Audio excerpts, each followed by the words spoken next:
pesquisas ainda mostram aí que os homens ainda cuidam pouco da saúde se a gente for comparar ao público feminino. Pois é, cuidam muito mais da parte estética e esquecem da saúde. Por que será isso, hein? E aqui no estúdio, a gente convidou mais uma vez o doutor Francisco Disnaldo, que inclusive esteve presente aí nessa matéria. Ele é urologista. Bom dia, doutor Francisco. Bom dia, Fabiola. Obrigada Bom dia, doutor. pela presença. Seguinte, ainda é aquela história, o homem cuida pouco da saúde? Os homens vivem em média 8 anos a menos que as mulheres, né? Nossa. Isso é um sinal claro de que os homens ainda são meio relaxados. Eu acho até que tem havido um certo progresso, mas ainda deixa muito a desejar, Fabiola. É aquele medo, o preconceito ainda de procurar um especialista para ir cuidando das coisas aos poucos, ainda tem isso? Tem. Na verdade, o homem, assim, quando a gente fala em medo, nós estamos nos referindo especificamente a exame de próstata, coisas desse tipo. E o homem não deveria pensar só na próstata, né? O homem é um todo e existem outros problemas que afetam a vida dos homens que não deveria afastá-los do consultório, né? Problemas cardíacos, problemas hormonais, uma série de coisas. Mas o homem se acha meio poderoso demais, meio forte demais e esse equívoco é que eu acho que o problema não vai chegar até ele. Pois é. É o que a gente, conversando, inclusive com amigos e com pacientes, a gente percebe. Os homens acham que são fortes e inatingíveis, né? E a coisa não é bem assim. Totalmente diferente. E quais seriam as doenças que o senhor chamaria mais a atenção, que é preciso um cuidado especial, a partir de que faixa etária? A gente pode dividir por faixa etária, isso. Sabe, Fabiola, nas crianças do sexo masculino, as doenças ligadas normalmente assim ao desenvolvimento do genital, hidrocele, fimose, coisas mais simples.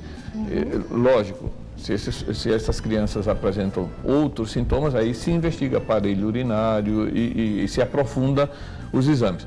No adolescente, aí o adolescente ele é cheio de dúvidas, o adolescente precisa da orientação do neurologista, a gente recebe com frequência pais que levam, às vezes o pai e a mãe não têm aquela intimidade ou abertura, retração de um lado, retração do outro, eles preferem levar e eu acho que é uma atitude boa, sabe? Esses adolescentes se abrem, depois de um tempo e vem a vida sexual, eles precisam ser orientados em relação a isso, em relação ao desenvolvimento de sexo, existe muita dúvida em relação ao tamanho de pênis, ou seja, é um conjunto de fatores. Vem depois uma fase que é do pré-nupcial, e aí todo homem deveria fazer como as mulheres fazem, os exames pré-nupciais. E por último, na fase mais avançada da vida, aí vem as questões da saúde, que são as deficiências hormonais, né? Quando o homem começa a entrar numa fase que popularmente é conhecida como andropausa, traçando um paralelo com a menopausa na mulher.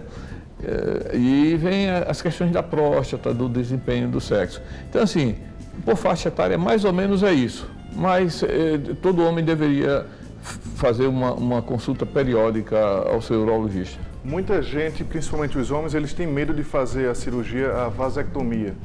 Então, acha que é mais fácil a mulher fazer a cirurgia para não ter mais filho do que o homem. Qual a dúvida, qual a explicação que o senhor daria para esses homens que ainda estão nessa dúvida se faz ou não esse tipo de cirurgia? Essa é uma boa pergunta, Márcio. A vasectomia, ela é inócua para o homem.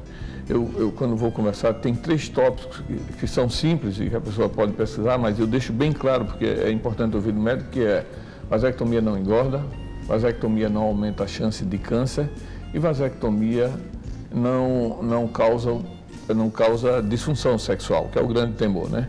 A vida é normal, a ejaculação é a mesma, a cirurgia é bem mais simples do que a cirurgia da mulher, é uma cirurgia de 20 minutos, é uma cirurgia completamente indolor e assim, e o resultado dos métodos contraceptivos que existe é o que traz melhor resultado. Então, não tem razão para homem ficar receoso em relação à vasectomia. E isso, a gente também percebe que isso tem diminuído muito. Ok, então satisfeito aí com as respostas do Dr. Francisco. Só Mais para uma a gente vez. encerrar, aquela dica para o homem que ainda não pensa em ir para o médico e diz: não, deixa para amanhã, Fica só adiando e nunca chega o dia de procurar um especialista, mesmo não sentindo nada.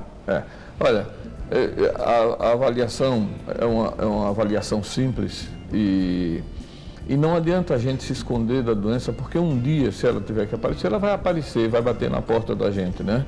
Então, é melhor a gente pegar a doença do que a doença pegar a gente. Isso torna as coisas bem mais simples. Ai, gostei da frase, doutor Francisco. Muito obrigada mais uma vez, sempre um prazer conversar com o senhor. É um prazer estar aqui. Muito obrigado, doutor. Nada, Márcio.